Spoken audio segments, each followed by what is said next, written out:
All right, man. So I hate to ruffle some feathers, and I know I'm going to do that with this video, but I agree with my guy, Joel Klatt. You know what I'm saying? Now, I don't know him personally, but I do for the most part, and I know some of y'all like his take, some of y'all don't. I do like him as a college football analyst. I think he does a great job. You know what I'm saying? Honestly, like I watch his show, him, Josh Pate, those are probably like my top ones I like to watch. But he does an outstanding job putting everything in his perspective, and I like his viewpoint. For the most part, to me, he's not really biased. I know a lot of people are going to say he's biased. A lot of people are going to say he's biased, obviously, because he covers the Big Ten heavily, and things like that. But I do agree with him. Like, the narrative that the SEC is clearly the best conference, it does need to die. Now, the SEC was really good this year. Don't get me wrong. But remember what this takes was. Oh, Alabama should be in. Ole Miss. I like South Carolina. That's what the one team I thought probably should have been in. Okay, so I'll give y'all credit on that. And I like the SEC. I have nothing against the SEC. I do like the SEC. But the narrative that nobody else can compete and contend with the SEC besides maybe Big Ten programs or anybody else in college football, that's crazy. Now, I know y'all going to cover me in the comments. Well, Duke just beat Ole Miss. Ole Miss tore them up. Duke lost their starting quarterback, Malik Murphy. Their other star running back, Star Thomas, went into the portal as well. So they didn't have all their guys, right? Now, credit to y'all point, Alabama probably didn't have all their guys. Michigan still ran them boys out the building. You know what I'm saying? And they didn't have 4 of their best guys. So I think we just need to enjoy the sport without saying, okay, hey, this is clearly the best conference. Obviously, we're going to have those, rebuttals and those talks and things like that. But other teams can compete and contend with the SEC. You know what I'm saying? That's just a fact. I've been saying that for the longest. That's why I was going for the ACC teams. But they didn't look too good this year. Like, Clemson was probably the best team.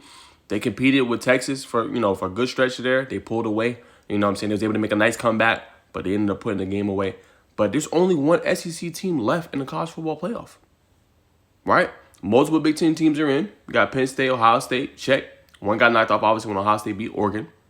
The other is Notre Dame. They're independent. Everybody comes from Notre Dame when we say strength of schedule. And this is why I said, too, we need new metrics in because Georgia had the number one. Now, Georgia dealt with a lot, right? I'm not going to sit here and bag on Georgia like they're a terrible team. They're not.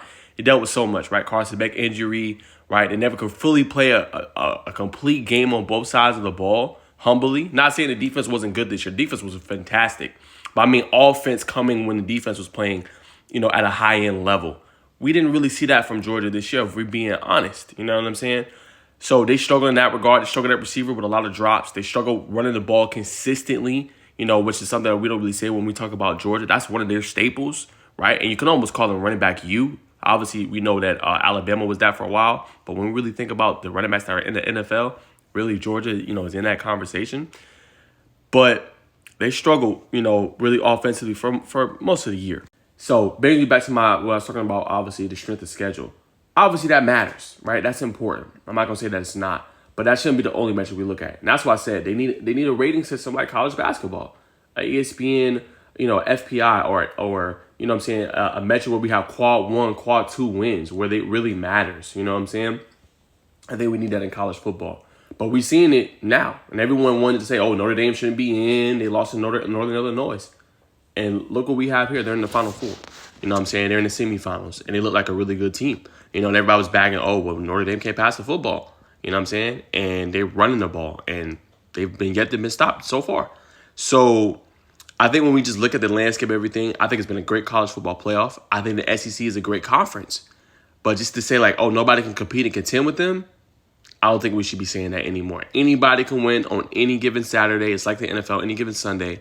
All these teams is great. All these conferences is great. We should be binding together, in my humble opinion, in order to make the sport great. That's really what we should be doing. Now, I know when we look monetarily, I know you're going to bring that up as well. SEC is leaping bounds above others. I don't disagree with y'all. So is the Big Ten, right? So we got to find some way to get more revenue in as far as the ACC, as far as the Big 12 and things like that. But the serious say that these conferences can compete. We've seen it. We've seen Arizona State go toe-to-toe with Texas. The only team in the SEC really was a Big 12 school until they transferred this year.